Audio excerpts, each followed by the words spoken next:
Hey there, Red Devil Nation. Welcome back for another Alumni Spotlight. Today we are truly honored to have Molly Dean, class of 1987 from Dickinson Swimming. Molly, thank you so much for taking the time to join us today. Oh, thank you for having me. So just first question off the bat, how did you get into swimming? Oh, wow. You're going way back. Yeah. Really, in my town, there was the Learn to Swim lessons, and my mom signed me up when I was 4. And where I grew up, the Learn to Swim program fed into what was then AAU, then USS Swimming, and then it fed into the high school program. It was the same person was in charge of all of it. And he's a very smart man, and he told my mother after a year or two, he said, "Oh, she has natural talent. You have to get her on the swim team." So of course my mother did that, and then we found out he said that to everybody. That was his way of building the pathway. But so I started swimming competitively at 5 or 6. Okay. And you mentioned in your hometown, where did you grow up? I grew up in the South Hills of Pittsburgh in Peters Township. Okay. So not overly far from Carlisle. Oh, that was a very easy, straight down the turnpike. What made you decide you wanted to swim in college? I never had any doubt that I wanted to swim in college. I don't remember a conscious decision of doing that. And I came from a very rigorous high school program, and truthfully, at Dickinson, there was less practices. I had two-a-days all through middle school and high school, and it was kind of nice to just have one in college. But I didn't know what division I wanted to go to, and after talking with the coach from Penn State, he's the one that talked me into Dickinson, because he said point blank, "What kind of experience do you want to have?" And I told him, he said, "You want to go to Dickinson." He said, "You don't want to come to Penn State."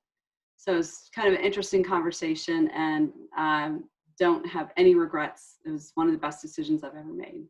Yeah. And you mentioned something interesting there. You knew what type of experience you wanted. What was that experience that you wanted that attracted you to Dickinson as a liberal arts institution versus a state institution in Penn State? I didn't really know the full value of a liberal arts college at that time, but I knew that I wanted a small, intimate environment. I didn't want to be in a classroom of 300 people.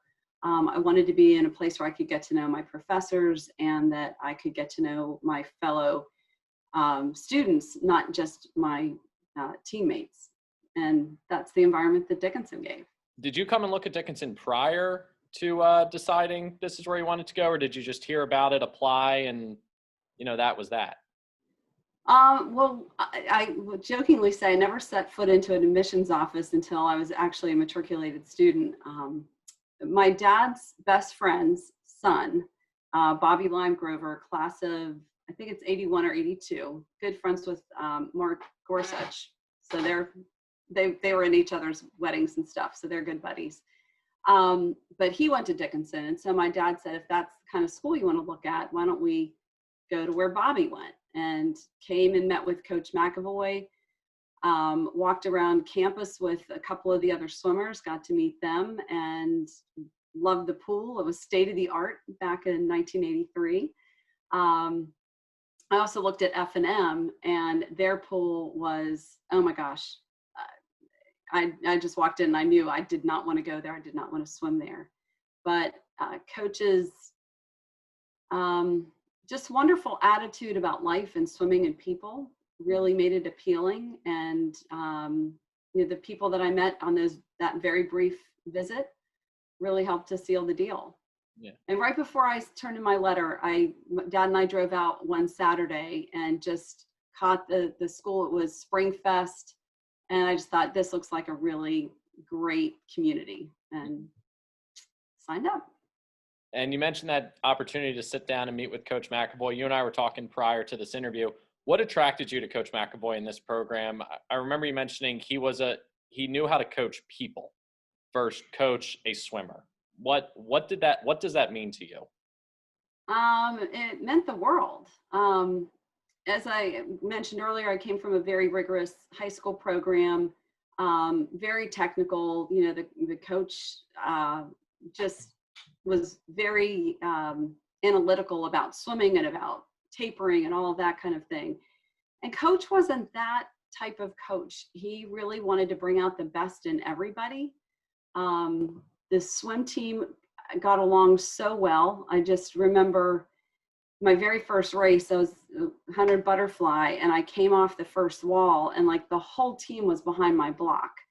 And you never got that feeling in high school because it was very cutthroat, very different. And that warm, embracing nature was really nurtured by Coach McAvoy. My high school coach didn't really want me to do anything other than swim. Some ways I was kind of punished for pursuing student council and band and things like that. And I remember my sophomore year, I really wanted to be an RA.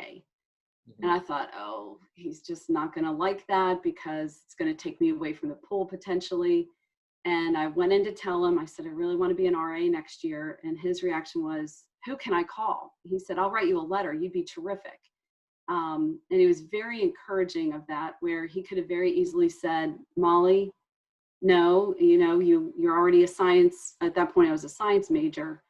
But he said, let's do it. And as we were talking earlier, I blew out my knee at the beginning of my junior year.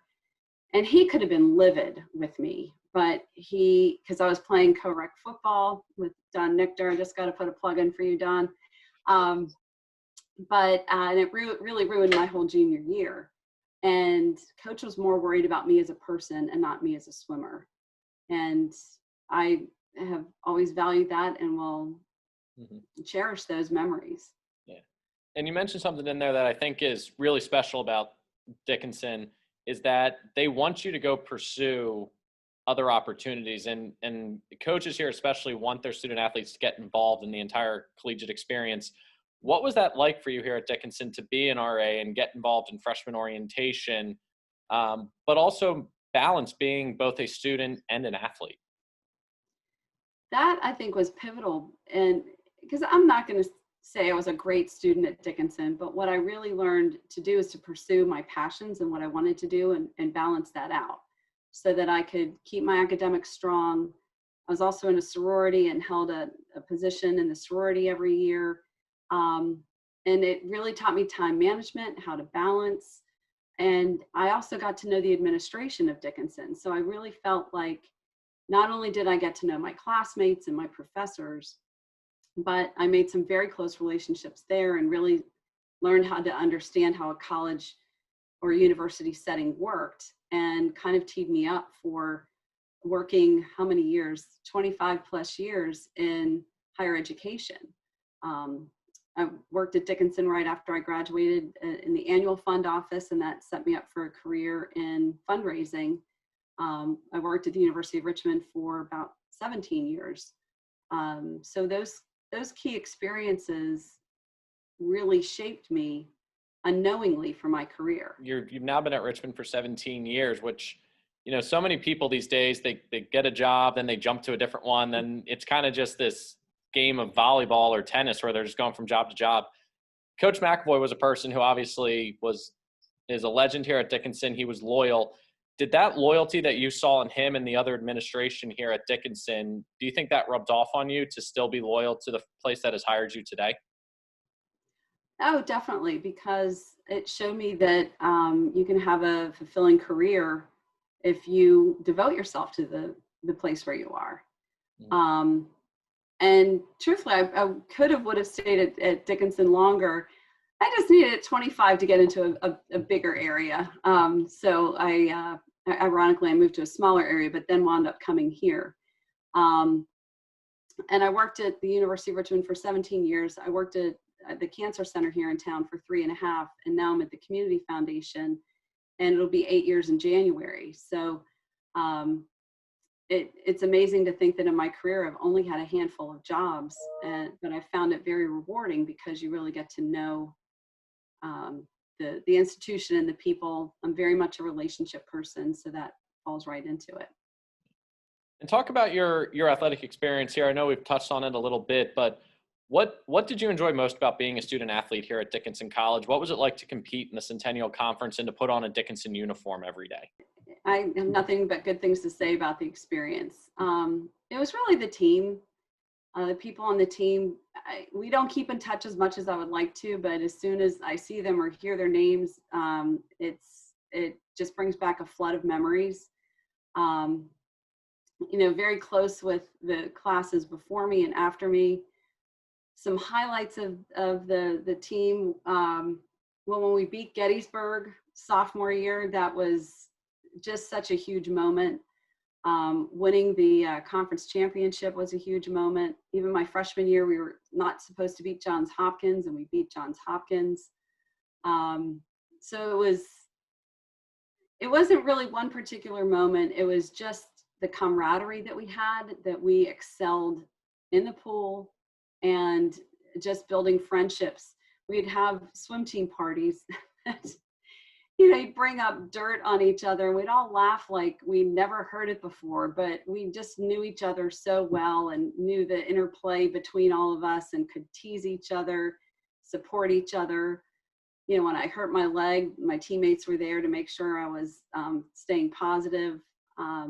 It's just an all-around great experience, and all of us swam really well and had, set records and went to nationals, made All-American. It was a great ride. And those friendships that you talked about, it's something that's, I think, is so unique to the Dickinson experience. It's such a small school. You get to know everybody.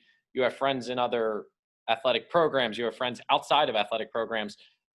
How do you think Dickinson does such a great job of helping students cultivate those relationships that don't just last for 4 years, but truly last forever? Well, I think the Alumni Office always does a great job. The reunions, even if it isn't your reunion, I always tell everybody, go back, because it's all the things that kind of kept even you from being tangential friends with somebody, like the whole fraternity sorority. When you get in one, or if you're on one team and another, it seems like it's so different when you're a student. But then when you come back as alumni, there's a reason why we all are Dickinsonians and Red Devils. And that just comes out whenever you talk with alumni of all ages. It doesn't have to be from your class. Looking at the academic side of your experience here, you mentioned earlier you started as a science major. Did you finish as a science major, or did you change direction? And if so, what made you want to change direction, and how did Dickinson help you find that passion for what you wanted to do post-graduation? That's a good question, because I started out as a science major and was not a good science major. Here, going back to the relationships, I always loved that Professor Luchel Schwab in physics, he would, I'd come back from a swim meet and he'd announce to the whole physics class, Molly had a really good swim meet on Saturday, and would almost like a dad would tell everybody what she got a first place in this, and I'd be like, really, do we have to go over this? But the faculty was so supportive of my swimming, even adjusting test scheduling and things like that, so that I wouldn't have to stress before nationals or something. But at any rate, so I decided I wanted to more turn towards history. And I met John Osborne. I actually wanted to go abroad for a summer, and I called him from the hub and I said, I'm going to miss the meeting. I've practiced. Well, come over now. So I walked over, and by the time I walked from the hub over to Denny, he had out, I don't know where he found it, some book, and he started telling me my times.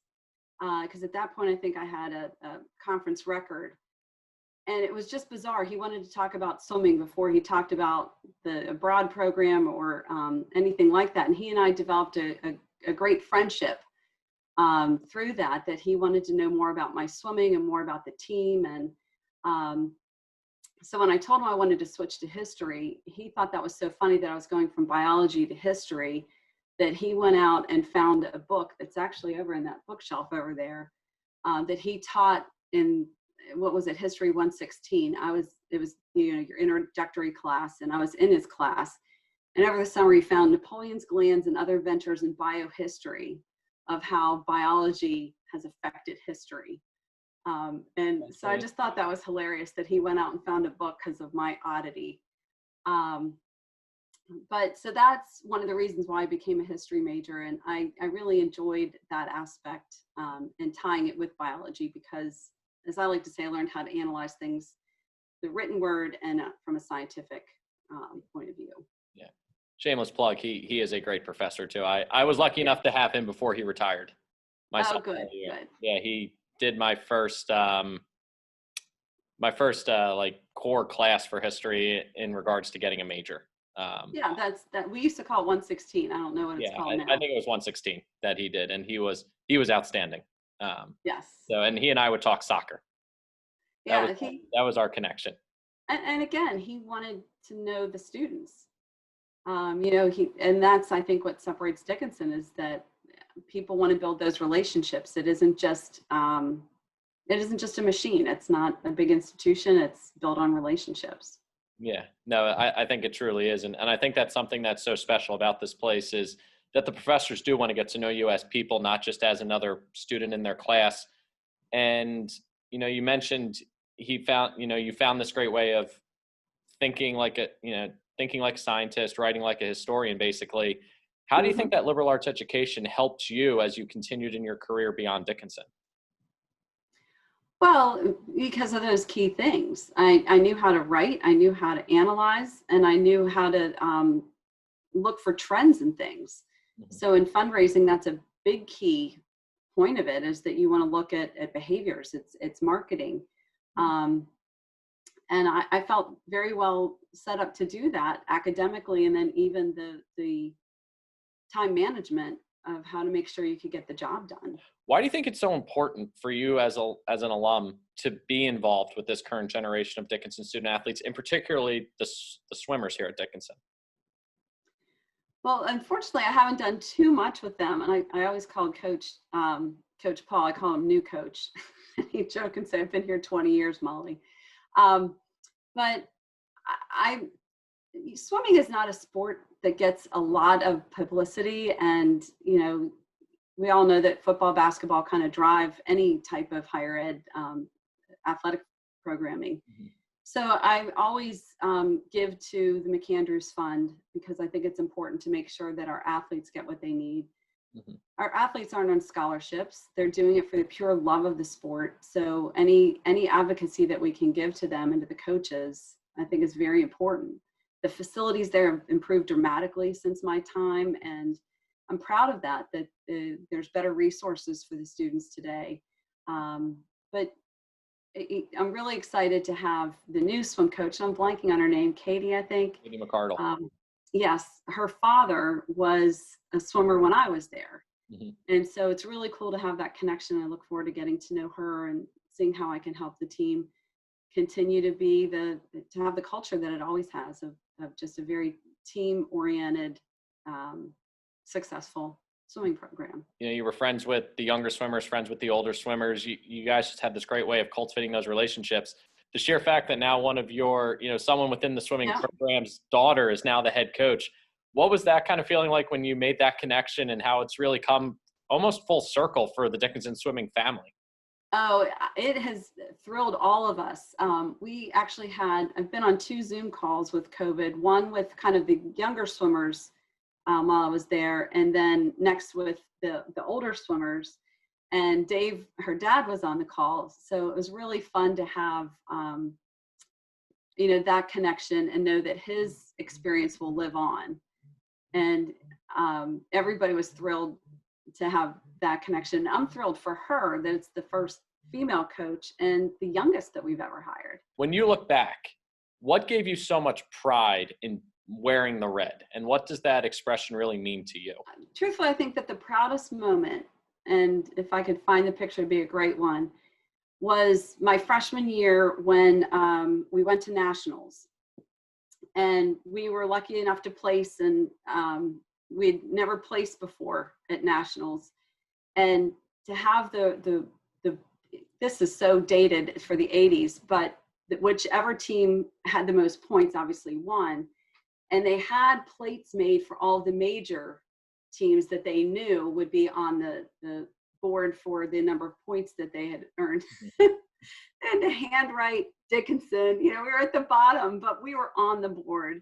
And those of us that swam in that meet, we all kind of huddled around it, pointing to it that, we had arrived, because we were the first female All-Americans of the school. And so that was a real thrill to do that and to score points on a national level for Dickinson. In your overall experience, what makes you proud to just be an alum from Dickinson College? Really kind of myself and the friends that I've made and all that I've learned there. But when you say that you went to Dickinson, I'll admit, down here in Richmond, Virginia, not everybody knows it. But when people know it, they all say, oh, that's a great school. And you can tell that people kind of think like, she went to a really cool academic and athletic institution. And I feel like it adds something. It adds credibility that maybe, just not going to a typical state school, not having a typical experience that most of the population has. And when I find another person that went to a liberal arts college, we always bond over that, because here in Virginia, there's a lot of UVA, there's a lot of Virginia Tech, there's a lot of JMU. And when you find people that have had that intimate experience, it's a definite bonding moment. And it's nice to have a school that people say, oh, that's a really great school when you say you went there. And the last question for you as we wrap up our time is, when we are back swimming competitively and Coach McArdle can finally step on the pool deck with the entire program, what is your prediction for her and the Red Devils? Oh, totally success. So, the team has been strong all along, and I think that she'll just capitalize on that and bring some new energy and hopefully take them to nationals and all points beyond. Well, that's a great prediction. And Molly, thank you so much for just taking the time to join us today and to share your Dickinson journey and experience with all of us. We look forward to sharing it. Thank you for having me. I appreciate it. You're welcome. And we look forward to seeing you on campus when we're open again, swimming again. And, as you said, total dominance by the Dickinson swimming program. There we go. Well, have a great day, and we will talk to you soon. Okay, thanks. Bye-bye.